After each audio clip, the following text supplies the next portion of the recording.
भंगार बसेसमुळे एसटीचा प्रवास झाला असुरक्षित. खचाखच भरलेल्या धावत्या बसचे ॲक्सल तुटून अपघात.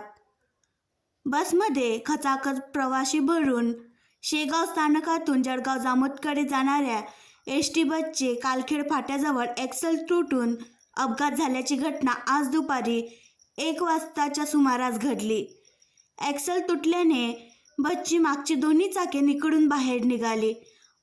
मात्र अशा परिस्थितीतही सुदैवाने कोणत्याही प्रवाशाला गंभीर दुखापत झाली नाही.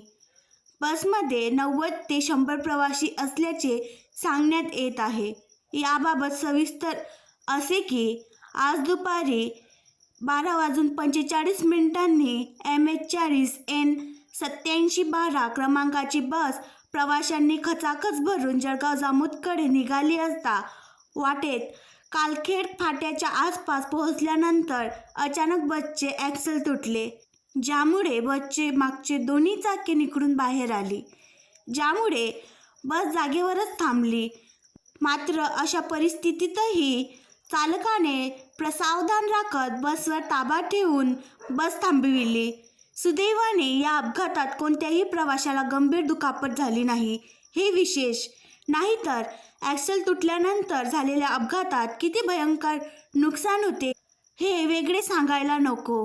अशा भंगार बसेस झाल्यानंतरही महामंडळाकडून नवीन बसेस आणण्यात येत नसल्याने शेगाव आगाराच्या चालक व वाहक कर्मचाऱ्यांनी काही दिवसांपूर्वी पोलीस स्टेशनला तक्रार दिली होती, ज्यामध्ये अपघात झाल्यास त्याला चालक वाहक जबाबदार राहणार नाही असे नमूद करण्यात आले होते. शेगाव आगाराच्याच नव्हे तर महाराष्ट्रातील राज्य परिवहन महामंडळाच्या बसेस खूपच जुनाट झाल्या आहेत. मात्र तरीही त्याच बसेस प्रवासी घेऊन रस्त्यावर धावताना दिसतात.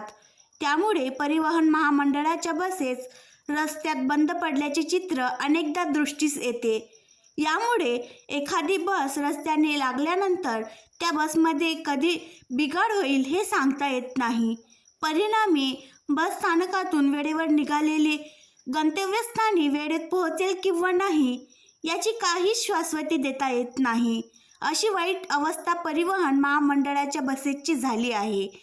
मागील 2 ते 3 वर्षांपासून अशी परिस्थिती असताना महामंडळाकडून जुन्या बसेस काढून त्या जागी नवीन बसेस आणण्यात येत नाहीत. त्यामुळे एसटीचा प्रवास असुरक्षिततेसह अनिश्चित झाला आहे. आणखी नवीन व्हिडिओ पाहण्यासाठी आमच्या देशमुख एक्सप्रेस न्यूज चॅनलला सबस्क्राईब करा, लाईक करा आणि शेअर करा.